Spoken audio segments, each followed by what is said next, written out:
¿Estás buscando un sentido para tu vida? Dios te dice, yo tengo un propósito para ti. Embajadores del Reino presenta Propósitos de Vida. Bienvenidos. Saludo muy especial a todos mis hermanos y amigos. Es un placer volver a compartir con ustedes en este programa, llevando a cabo un tema muy importante. Me refiero al tema que estamos hablando sobre el fruto del Espíritu Santo. En el programa anterior hablé acerca del amor. Hoy quiero hablar acerca del gozo. Ese es el segundo fruto.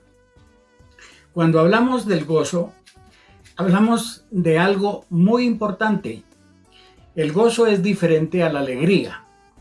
La alegría se manifiesta de acuerdo a las circunstancias buenas, pero el gozo se puede y se debe manifestar en todo tiempo. Las circunstancias no interesan, porque el gozo es permanente, la alegría es temporal. Y cuando hablamos entonces del gozo, es la expresión más importante de la vida cristiana. El apóstol Pablo, escribiendo a los filipenses, menciona el gozo varias veces y esa carta se llama la carta del gozo. Y entre otras cosas dice, estad siempre gozosos. Cuando nosotros hablamos de este tema, nos llena de confianza porque el gozo nos lleva a tener confianza en el Señor, en el Creador, en el que nos sostiene y nos ayuda en todo tiempo. Por eso el gozo es permanente. Cuando nosotros hablamos de esto, quiero mencionar brevemente algunas expresiones sobre el gozo. El gozo se expresa en medio de las pruebas y las circunstancias, sean buenas o malas. Es decir, que el gozo no depende de las circunstancias, sino que se manifiesta en todo tiempo. El apóstol Pablo, escribiendo precisamente a los filipenses, dice en el capítulo 2 y el versículo 18, he aprendido a estar contento cualquiera que sea mi situación. Y él expresa varias cosas ahí en esos dos versículos, hablando de que él sabe tener abundancia, también ha pasado por necesidades, por escasez, pero el gozo no ha faltado, porque es permanente. En el Antiguo Testamento hay un texto que siempre lo mencionamos y es importante. Resulta que Nehemías estaba llevando al pueblo de Babilonia a Jerusalén para la reconstrucción del templo y el pueblo estaba desanimado en cierta etapa del camino y Nehemías los anima con estas palabras: el gozo del Señor es nuestras fuerzas. Cuando hablamos de eso, la expresión parece bonita, pero no es fácil decirlo cuando tenemos un problema. El gozo del Señor es nuestra fortaleza.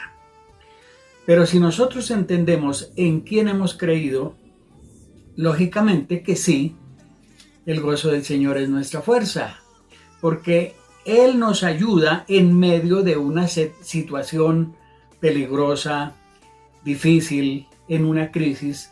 Ahí está el Señor ayudándonos y por eso el gozo del Señor es nuestra fuerza. Igualmente, el apóstol Pablo habla en varias cartas acerca del gozo, pero nosotros podemos ir más atrás. En el tiempo en que Jesús nació, cuando unos pastores estaban cuidando sus rebaños, esa noche nació el Salvador. Dice que se les aparecieron unos ángeles a esos pastores y les dijeron lo siguiente. Quiero leerlo en Lucas capítulo 2 y el versículo 10. Les dijeron los pastores, no teman, que les traigo nuevas de gran gozo, que serán para todo el pueblo. Y luego le dicen que en la ciudad de David ha nacido un Salvador, que es Cristo el Señor. Noten que allí habla de nuevas de gran gozo. Las buenas nuevas nos traen gozo, pero también en medio de las dificultades podemos gozarnos, porque sabemos en quién hemos creído. Cuando hablo del apóstol Pablo, lo que le recomienda a los hermanos de la iglesia de Filipos es que estén siempre gozosos, es porque esta es una gran realidad. Y en la carta de Pablo a los tesalonicenses vuelve a repetir la misma expresión: estén siempre gozosos. Así que el Señor es nuestro gozo y nosotros debemos expresarlo, no fingidamente como algunos dicen: ay, yo es que tengo mucho gozo, y hacen una cara de alegría, pero al rato están amargados. No, el gozo es una expresión, sí, de nuestra cara, de nuestro cuerpo, de nuestro ser, pero se presenta todo el tiempo en diferentes etapas de la vida. Hay personas que son muy amables y muy atentas allá en la congregación, recibiendo a la gente, haciendo cosas, pero en la casa, ¿cómo se comportan? En el trabajo con los compañeros, ¿cómo se comportan? En la calle, cuando están en medio de un trancón de carros y todo lo demás, ¿cómo se comportan? Entonces el asunto no es que el gozo se manifiesta en ciertas temporadas o en ciertas circunstancias. El gozo del Señor es nuestra fuerza todo el tiempo. Y esa es una expresión del Espíritu. Entonces, cuando yo doy fruto del Espíritu, que es el gozo, yo lo tengo permanente, porque el Espíritu Santo está permanentemente en mí. Cuando yo les dije en la introducción de esta serie que el Espíritu Santo manifiesta el fruto manifestado en varias formas, y una de ellas es el gozo, es fruto del Espíritu.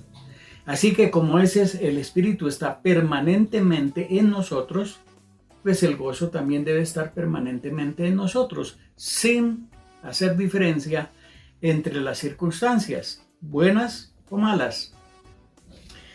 Cuando nosotros hablamos de este tema, también podemos hablar de cómo le servimos a Dios. ¿Le servimos con intereses personales? Yo voy a buscar a Dios si Él me bendice. Yo voy a orar si Él me sana. Yo voy a asistir a la iglesia si tal cosa pasa. No, a Dios no lo podemos condicionar así. Nosotros debemos servir a Dios con gozo todo el tiempo. Pero también tenemos que servir con gozo a nuestros semejantes, no solo en el servicio a Dios, sino en la ayuda a los necesitados, en la ayuda al enfermo, la visita al encarcelado, al enfermo, al que está pasando por una dificultad. En este tiempo que yo he trabajado asesorando pastores, yo me encuentro con pastores que dicen: gracias por visitarme, gracias por llamarme, gracias por hacer tal o cual cosa, porque realmente ellos se sienten a veces solos, los dejan, defiéndase como pueda. Pero cuando nosotros ayudamos a la gente con alegría, con gozo, con amor, sin esperar nada a cambio, Dios bendice a las personas, pero también nos bendice a nosotros cuando hacemos esa clase de servicio. Así que el gozo del Señor es nuestra fuerza, y la recomendación de Pablo es estar siempre gozosos, no importa las circunstancias.